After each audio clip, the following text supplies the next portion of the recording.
చైనాను వణికిస్తున్న human మెటానియా virus HMPV భారత్లోకి ప్రవేశించింది. బెంగళూరుకు చెందిన బాప్టిస్ట్ ఆసుపత్రిలో 2 శిశువుల్లో ఈ వైరస్ను గుర్తించినట్లు ఐసీఎంఆర్ ధృవీకరించింది.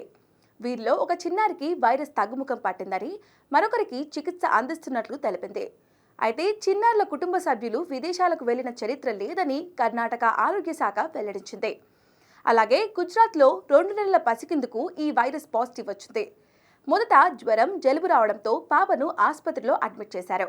ఆ తర్వాత టెస్ట్ చేయించుకోగా పాజిటివ్ వచ్చింది. వైరస్ మరింత వ్యాపించే అవకాశాలు ఉన్నందున ముందుగా జాగ్రత్తగా కేంద్రం హెచ్ఎంపీవీ టెస్టుల కోసం ప్రయోగశాల సామర్థ్యాన్ని పెంచింది.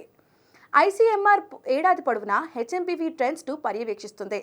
ఈ కొత్త వైరస్ 14 ఏళ్ల లోపున్న పిల్లలపై ఎక్కువ ప్రభావం చూపుతుంది. ఇది సోకిన వ్యక్తులలో జలుబు, కోవిడ్-19 వంటి లక్షణాలు కనిపిస్తున్నాయి. చైనా సరిహద్దు దేశాలన్నీ దీనిపై తీవ్ర దృష్టి సారించాయి. అయితే ప్రస్తుతం భయపడాల్సిన పరిస్థితి లేదని భారత ఆరోగ్య సేవల డైరెక్టర్ జనరల్ తెలిపారు.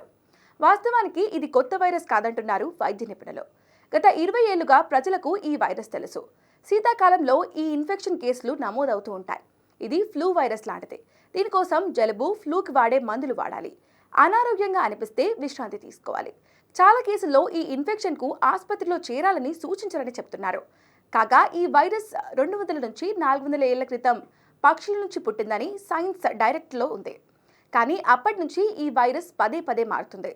ప్రస్తుతం పక్షులకు ఈ వైరస్ సోకడం లేదు. దీనివల్ల జ్వరం, దగ్గు, ముక్కు దిబ్బడ, శ్వాస తీసుకోవడంలో ఇబ్బందులు తలెత్తుతున్నాయి. ఇన్ఫెక్షన్ పెరుగుతున్నప్పుడు బ్రాంకటైటిస్ లేదా న్యూమోనియా కూడా కారణం కావచ్చు. ఈ వైరస్ ఇంక్యుబేషన్ పీరియడ్ సాధారణంగా 3 నుంచి 6 రోజులు ఉంటుంది. అనారోగ్యం స్వల్పకాలం లేదా దీర్ఘకాలం ఉండవచ్చు. ఇది ఇన్ఫెక్షన్ తీవ్రతను బట్టి ఉంటుంది. దగ్గు, ముక్కు కారణం వంటి సమయాల్లో విడుదలయ్యే లాలజల కణాల ద్వారా ఈ వైరస్ వ్యాపిస్తుంది. షేక్ హ్యాండ్, కౌగిలింత, ఒకరినొకరు తాకడం ద్వారా కూడా ఇది వ్యాపిస్తుంది. దగ్గు లేదా ముక్కు కారణం వల్ల ఏదైనా ఉపరితలంపై లాలజల కణాలు పడినప్పుడు వాటిని తాకిన చేతులతో ముఖం, ముక్కు, కన్ను, నోటిని ముట్టుకుంటే ఈ వైరస్ సోకుతుంది.